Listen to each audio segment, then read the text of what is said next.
मुख्यमंत्री युवा कार्यप्रशिक्षणार्थींचे विविध मागण्यांसाठी गेल्या 3 दिवसांपासून सांगलीतील स्टेशन चौक येथे आंदोलन सुरू आहे। या आंदोलनाकडे सरकार लक्ष देत नसल्याने तसेच आंदोलनात सहभागी झालेल्या एका तरुणीची तब्येत बिघडल्याच्या संतापातून प्रशिक्षणार्थींना थेट स्टेशन चौक येथे रास्ता रोको आंदोलन केले। यावेळी सरकार विरोधात घोषणाबाजी करत परिसर दणाणून सोडला।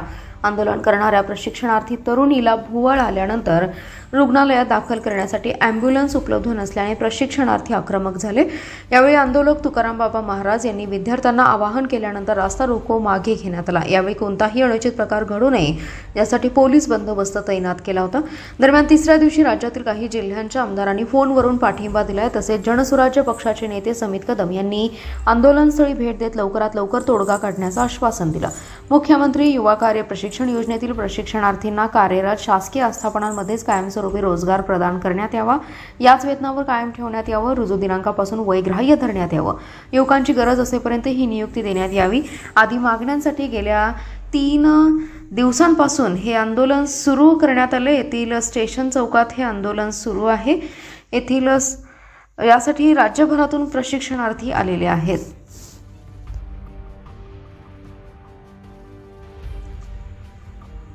संजयनगर येथील स्फूर्ती सोसायटीमध्ये भटक्या कुत्र्यांनी थेट घरात घुसून सविता कोळेकर या महिलेवर हल्ला केला। या हल्ल्यात महिलेच्या हातापायाला गंभीर जखमा झाल्या असून उपचारासाठी सांगली येथील शासकीय रुग्णालयात दाखल केले। भटक्या कुत्र्यांनी घरात घुसून महिलेवर हल्ला केल्याने महापालिका विरोधात संतापाची लाट पसरली आहे।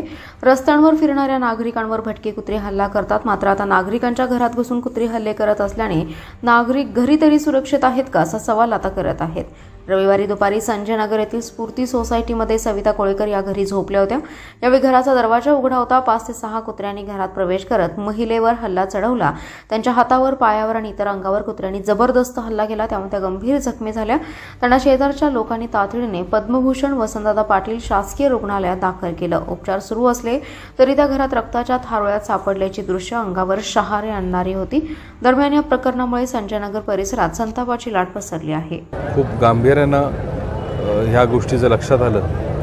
आदरणीय तुकाराम महाराज आणि त्यांच्याबरोबर हे राज्यातले आलेले विविध जिल्ह्यातले सर्वच असणारे हे तरुण आमचे बंधू आणि भगिनींचा हा एक गंभीर प्रश्न मला त्या ठिकाणी बघायला मिळाला आणि हा विषयाचं आज निश्चितरित्या लक्ष वेधलं गेलं आमच्याकडनं आणि येणाऱ्या नजीकच्या काळात आमच्या पक्षाचे अध्यक्ष आमदार डॉक्टर विनय कोरे सावकर साहेब, राज्याचे मुख्यमंत्री आदरणीय देवेंद्रजी फडणवीस साहेब, राज्याचे उपमुख्यमंत्री एकनाथजी शिंदे साहेब, आदरणीय अजितदादा पवार, त्याचबरोबर ह्या जिल्ह्याचे पालकमंत्री आदरणीय चंद्रकांत दादा, ह्या सगळ्यांशी या बाबतीत जे मला माझ्याकडनं निरोप देणं शक्य आहे ते निरोप देऊन हा मार्ग कशा पद्धतीने गंभीर मार्ग आहे हा काढला जाईल आणि हा आमच्या सर्वच हे बंधू भगिनींना कसा न्याय दिला जाईल याचा एक नक्की प्रयत्न करतो।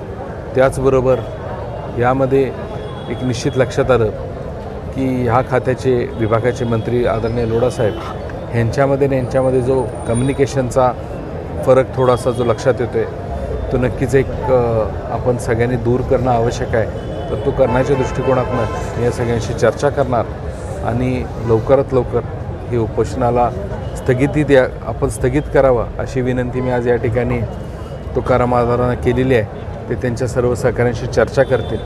मार्ग हा चर्चेतनं निघत असतो आणि हे अतिशय संवेदनशील सरकार आहे। राज्याचे मुख्यमंत्री हे प्रत्येक गोष्टीमध्ये एक स्वतःला फार चांगल्या पद्धतीनं त्यामध्ये स्वतःला पूर्ण मनापासून इन्व्हॉल्व करून तो कसा प्रश्न मार्गी लागेल त्याचा एक चांगला प्रयत्न कायम करतात। एक न्याय द्यायची एक भूमिका त्यांची कायम असते आणि त्या भूमिकेसाठी आज ह्या सगळ्याच प्रमुख मंडळींचा त्यांच्यावरती महाराजांपासून सगळ्यांचा आज मार्ग काढावा अशी विनंती आहे या सगळ्या त्यांच्या भूमिकेला।